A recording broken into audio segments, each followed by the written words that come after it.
కావలి ప్రభుత్వ ఆసుపత్రి దగ్గర ఉన్నాము. నిన్న మన టీడీపీ నాయకుడు శ్రీ గొట్టిపాటి ప్రసాద్ నాయుడు గారిని అత్యంత దారుణంగా దుర్మార్గంగా నిన్న కొంతమంది చంపడం జరిగింది. అది కంటిన్యూగా ఇన్వెస్టిగేషన్ చేస్తున్నారు డిపార్ట్మెంట్ వాళ్ళు. ఇమ్మీడియట్గా నేను ఎస్పీ గారితో మాట్లాడడం జరిగింది. నిన్న నేను సెక్రటేరియట్లో వేరే పని మీద సెక్రటేరియట్లో ఉన్నప్పుడు నాకు కాల్ రావడం జరిగింది, ఇట్లా జరిగిందని చెప్పి ఇమ్మీడియట్గా నేను ఎస్పీ గారితో డిపార్ట్మెంట్ వాళ్ళతో మాట్లాడి దీని మీద సీరియస్గా ఇన్వెస్టిగేషన్ స్టార్ట్ చేసి అతి త్వరగా దోషులందరినీ బయటికి తీసుకొచ్చి శిక్షించాల్సిన అవసరం ఉందని చెప్పి చెప్పడం జరిగింది. ఇది ఒక దుర్మార్గమైన చర్య. అంటే ఉదయగిరి నియోజకవర్గంలో, ప్రశాంతంగా ఉన్న ఉదయగిరి నియోజకవర్గంలో మొదటి నుంచి కూడా మన ప్రభుత్వం వచ్చాక మొదటి నుంచి కూడా నేను చెప్తానే ఉన్నాను, ఎక్కడా కూడా గొడవలొద్దు, ఎక్కడ చిన్నది జరిగినా కూడా డిపార్ట్మెంట్ వారికి కానీ కూర్చోబెట్టి మాట్లాడి గ్రామ స్థాయిలో మనం సుభిక్షంగా ఉండాలి, గ్రామ స్థాయిలో ఎక్కడ కూడా తలకాయ నొప్పులు ఉండకూడదు అనే ఉద్దేశంతో నేను ఒక పక్క ప్రయత్నం చేస్తూ ఉంటే ఇంత పెద్ద దుర్మార్గమైన చర్య జరగడం అనేది తీవ్రంగా ఖండిస్తూ ఉన్నాను.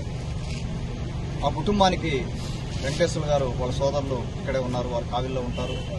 అలాగే వారి కుటుంబం కూడా వస్తూ ఉంది ఇక్కడికి. వారి కుటుంబానికి కానీ వెంకటేశ్వర గారికి కానీ వారి కుటుంబానికి సంబంధించిన అందరికీ కూడా రాబో రోజుల్లో నేను అండగా ఉంటాను. ఖచ్చితంగా న్యాయం జరిగి తీరుతుంది. అందులో ఎటువంటి మొహమాటం లేదు, ఎవరిని వదిలే సమస్య లేదు. ఇందులో ఇన్వాల్వ్ అయిన ఎవరినైనా కూడా డైరెక్ట్ కావచ్చు, ఇండైరెక్ట్ కావచ్చు, ఎక్కడ ఎవరు ఇన్వాల్వ్ అయినా కూడా ఖచ్చితంగా శిక్ష పడేటట్టు చేసే బాధ్యత నేను తీసుకుంటాను. వెంకటేశ్వర గారికి కూడా చెప్పడం జరిగింది, మీకు అండగా నేను ఉంటానన్న. ఎక్కడ మీకు అవకాశం దొరికినా, ఎక్కడ మీకు ఫలాంది అన్యాయం జరుగుతుందని మీరు భావించినా కూడా ఇమ్మీడియట్గా మీకు చెప్పమని చెప్పి వారికి చెప్పడం జరిగింది. వారందరికీ నేను అండగా ఉండడం జరుగుతూ ఉంది.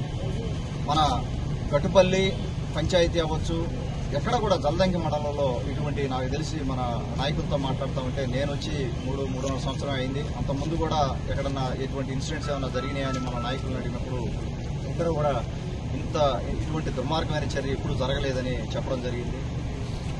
ఇవన్నీ కూడా మనం తీవ్రంగా ఖండించాల్సిన అవసరం ఉంది. ప్రజల్లో మనం ఉన్నప్పుడు, ప్రజా జీవితంలో ఉన్నప్పుడు, నాయకులుగా ముందుకు పోతున్నప్పుడు వారు గొట్టిపాటి ప్రసాద్ నాయుడు గారి కుటుంబం, వారి అమ్మగారు కూడా రాజకీయాల్లో ఉన్నారు, వాళ్ళ నాన్నగారు కూడా రాజకీయాల్లో ఉన్నారు. వాళ్ళ కుటుంబం రాజకీయాల్లో ఉన్న కుటుంబం ఇప్పటి నుంచి కూడా వాళ్ళ కొత్త కుటుంబం ఏం కాదు. ఇది వాళ్ళు ఎప్పుడు కూడా ప్రజలకి దగ్గరగా ఉండే కుటుంబం. పేదవాళ్ళకి ఏదైనా కష్టం వస్తే వాళ్ళ పక్కన అండగా నిలిచి వాళ్ళు ఆదుకున్న పరిస్థితి. ఫైనాన్షియల్గా కూడా వాళ్ళు డబ్బులు వాళ్ళు ఖర్చు పెట్టారా కానీ ఏ రోజున కూడా ₹1 వాళ్ళు సంపాదించుకున్న పరిస్థితి లేదు. ఆ విధంగా ముందుకు పోయే కుటుంబాన్ని ఈ రకంగా ఒక మంచి నాయకుడిని రాబోయే రోజుల్లో ఆయన కూడా ఆయనకి ఎంత 40 ఏళ్ళు 50 ఏళ్ళు ఉంటాయి, ఇంకా కూడా ఎంతో రాజకీయ జీవితం ఉంది, ఇంకా కూడా ఎన్నెన్నో పదవులు వెళ్లాల్సిన అవసరం ఉంది. అటువంటి ఆయన ఈ రోజున దుర్మార్గంగా ఇలా చేయడం అనేది చాలా బాధాకరం. నేను గవర్నమెంట్ మన ఎక్కడ ఏ ఆఫీసర్తో అయినా అక్కడ అందరితో కూడా మాట్లాడి హై లెవెల్కైనా కూడా ఎక్కడ ఈ ఇష్యూ ఉన్నా కూడా దీన్ని కరెక్ట్గా వెంకటేశ్వర గారితో టచ్లో ఉండి న్యాయం జరిగేటట్టు చూసే బాధ్యత నాది. మరొకసారి ఈ కుటుంబానికి అంతా కూడా వాళ్ళు వచ్చిన తర్వాత నేను ఒకసారి మళ్ళీ కలుస్తాను, కుటుంబానికి అండగా ఉంటాను. అందరికీ కూడా నా తీవ్ర ప్రగాఢ సానుభూతి తెలియజేస్తూ అందరూ కూడా ఇటువంటి ఒకసారి గమనించి ఉదయగిరి నియోజకవర్గంలో ప్రజలందరికీ కూడా ఒకసారి నేను విన్నవించేది, ఇది చాలా దుర్మార్గం. ఇటువంటి పోగడ దుర్మార్గం. ఎవరు ఎక్కడ ఇటువంటి దీనికి వెళ్తున్నా కూడా మనం అడ్డుకట్ట వేయాల్సిన అవసరం ఉందని అందరికీ కూడా ఒకసారి నేను సవినయంగా ఒకసారి అందరికీ కూడా విన్నవించుకుంటూ, అందరం కూడా ప్రసాద్ నాయుడు గారిని ఈ రోజున ఆయన మనిషి పోయాడు, మనిషిని తీసుకొచ్చే పరిస్థితి లేదు. ఆ ఒక్కటే నేను చేయలేను కానీ మిగతా న్యాయం చేయగలిగే శక్తి నాకుంది. నేను ఖచ్చితంగా ఆయనకి, ఆ కుటుంబానికి న్యాయం చేసే బాధ్యత నేను తీసుకుంటానని మరొకసారి తెలుపుకుంటూ సెలవు.